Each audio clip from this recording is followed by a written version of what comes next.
السلام علیکم ورحمۃ اللہ وبرکاتہ۔ آج میں آپ کو ایک انسان کی امانت داری کی بات بتاتی ہوں۔ دمشق میں ایک مسجد تھی۔ اس مسجد پہلے وہ ایک گھر تھا، لیکن بعد میں اس کو مسجد بنا دیا گیا تاکہ وہاں پر اللہ کی عبادت ہو سکے۔ تو وہاں پر ایک نوجوان بڑی دور سے سفر کر کے آیا۔ چونکہ وہ دور سے آیا تھا اس لیے وہ مسجد میں قیام کرتا تھا۔ وہاں پہ جو باقی لوگ تھے، جو باقی طالب علم ہوتے تھے، وہ سب اپنے گھروں کو چلے جاتے تھے۔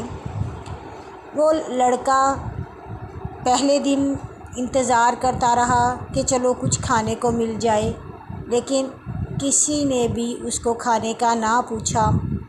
کچھ یہ بھی تھا کہ وہ نیا آیا تھا، کسی کو وہاں کے محلے داروں کو پتہ ہی نہیں تھا کہ مسجد میں کوئی رہتا بھی ہے۔ جب دوسرا دن آیا تو وہ وہاں سے پانی تو پی لیتا، لیکن اپنی بھوک نہ مٹا سکا۔ تو اس نے سوچا کہ میں چوری کر لیتا ہوں۔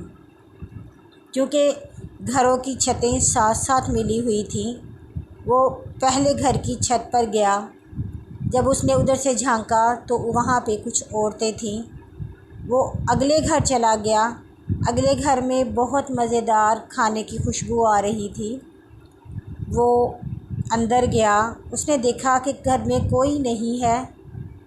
اس نے وہاں سے چاول نکال کے کھانا چاہے، مگر جب اس نے ہاتھ بڑھایا تو اس کے دل میں خیال آیا کہ یہ تو حرام کا لقمہ ہے، مجھے تو اللہ تعالیٰ نے دین کی تعلیم کے لیے منتخب کیا ہے، تو میں کیوں حرام کھانا کھاؤں۔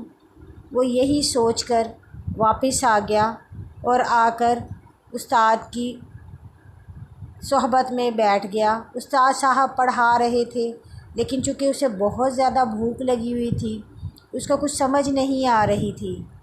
جب کلاس تمام ہوئی، تمام طالب علم چلے گئے، تو استاد صاحب نے اس سے پوچھا کہ تم یہاں کیوں بیٹھے ہو؟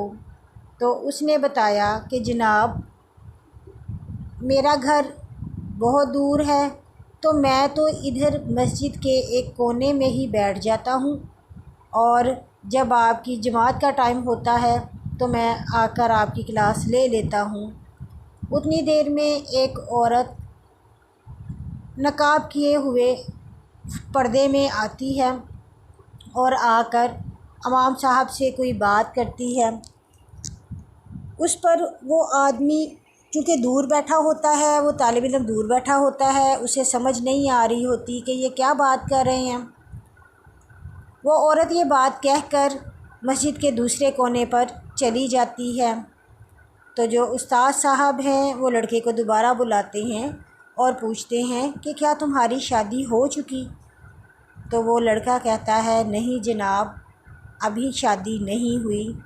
تو وہ اسے کہتے ہیں کہ یہ جو عورت آئی ہے اس کا شوہر فوت ہو چکا ہے، اس کے پاس گھر ہے اور اس کے چچا اس کے ساتھ رہتے ہیں، لیکن وہ بہت ضعیف ہیں، تو یہ چاہ رہی ہے کہ یہ کسی سے نکاح کر لے تاکہ یہ اپنی باقی زندگی سکون کے ساتھ کسی کے تحفظ میں گزار لے۔ تو کیا تم اس سے نکاح کرو گے؟ چونکہ میرے استاد صاحب نے مجھے کہا تھا اور میرے پاس رہنے کے لیے بھی کوئی جگہ نہیں تھی، میں کچھ کماتا بھی نہیں تھا، تو میں نے اس بات کو غنیمت جانا اور میں نے مثبت میں ہاں کر دی۔ انہوں نے عورت کو بلایا، 2 گواہوں کو بلایا، اس کے چچا کو بلایا اور میرا نکاح کر دیا۔ جب میں وہاں سے اس گھر میں گیا تو میں کیا دیکھتا ہوں کہ یہ تو وہی گھر ہے جہاں سے میں کھانا چوری کرنے کی نیت سے آیا تھا۔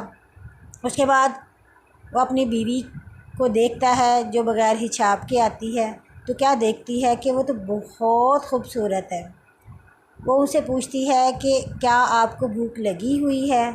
وہ آگے سے چپ رہتا ہے، تو وہ اس کی زوجہ جو ہوتی ہے وہ کہتی ہے کہ چلو آئیں میں آپ کو کھانا دیتی ہوں۔ جب وہ کھانا ڈالنے لگتی ہے تو وہ بڑا حیران ہو جاتی ہے اور کہتی ہے کہ دیکھیں یہ لگتا ہے پہلے کسی نے اس میں سے چاول نکالے ہیں اور پھر دوبارہ واپس ڈال دیے ہیں، یہ ساری تہ ہلی ہوئی ہے۔ اس پر وہ طالب علم اپنی ساری بات بتاتا ہے اور ساتھ میں زاروں قطار رونا شروع کر دیتا ہے۔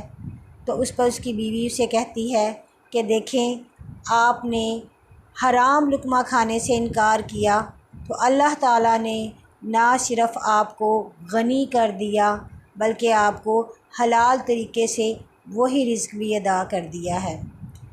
ہمیں بھی چاہیے کہ ہم اللہ کے دیے ہوئے میں سے حلال طریقے سے حلال کمائی سے اپنے عملوں کو ٹھیک کر لیں اور اللہ کی رضا میں راضی ہو جائیں، تو پھر سب ہی برکتیں ہوں گی انشاءاللہ۔